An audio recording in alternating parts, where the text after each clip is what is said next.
안녕하십니까. 저는 이름은 서금실이라고 하고요.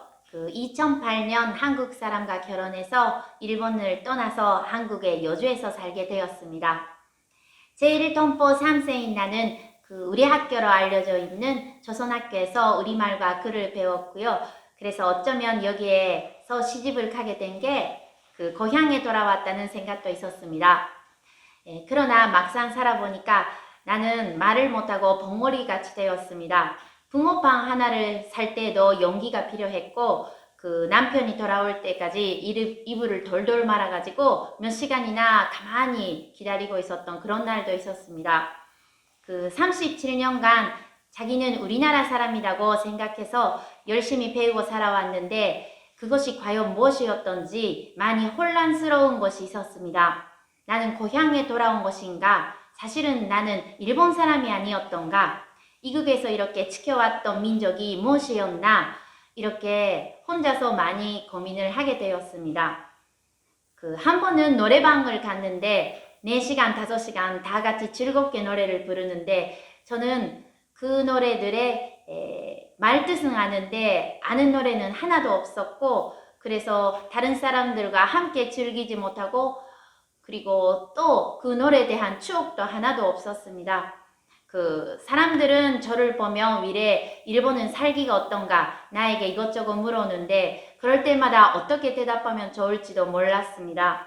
내 한마디가 괜한 오해를 살 것 같은 그런 무서움도 있었고 물론 깊은 의도를 가지고 질문을 해오신 분들은 없었겠지만 우리 동포들의 역사가 아주 복잡해가지고 그것을 겪고 나로서는 이 말을 해도 아닌 것 같고 저 말을 해도 모자란 것 같고 그런 상황에서 제가 어떤 이야기를 편하게 꺼내기가 쉽지 않았습니다. 그러던 즈음에 남편을 따라서 하나 공연을 보게 됐는데 그게 선녀와 나무꾼이라는 창작 판소리였습니다.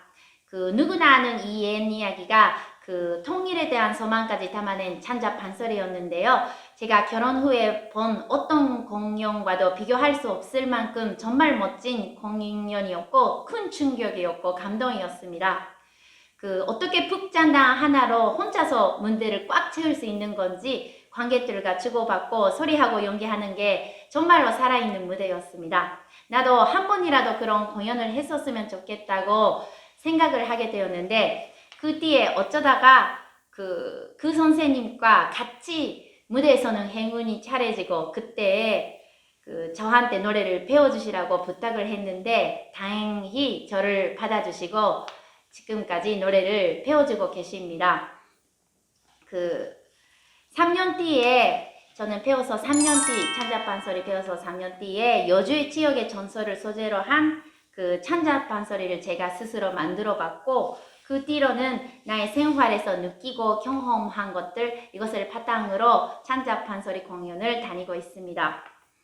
나는 아직 한국말에서 듣는 그런 능력이 약해서 어쩌다가 엉뚱하게 대화가 흘러가서 민망하거나 상대에게 몹시 미안할 경우도 있습니다. 그래서 제 생각을 표현하기도 하지만 어떨 때는 잘못 전해질 경우도 있습니다. 그러나 찬잡한 소리로 나의 생각이나 나의 이야기를 전달하고 노래에 담아 부르는 것은 괜찮습니다.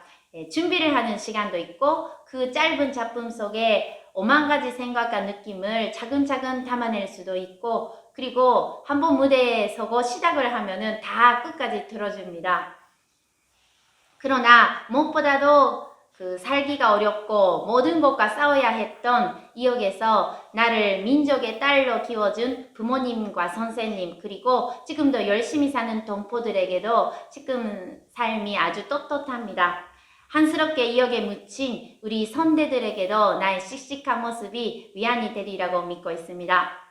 제 찬잡한 소리는 제가 한국 생활에서 느낀 생활적 이야기, 고향에 와서 다시금 새롭게 느껴지는 2세들의 추억, 아이들을 이 땅에서 어떻게 키울 것인가 하는 바람, 아름다운 삶에 대한 바람 같은 것이 주제로 엮어져 있습니다. 앞으로 생활에서 더 많이 보고 듣고 느껴서 제 얘기가 더 풍부해지고 깊어질 수 있으면 좋겠습니다.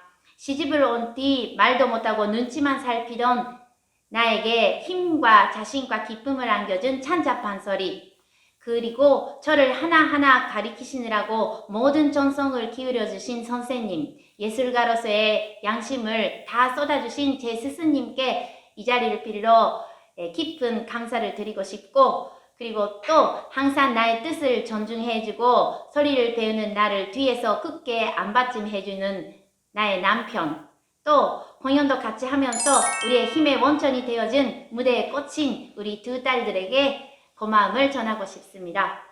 감사합니다.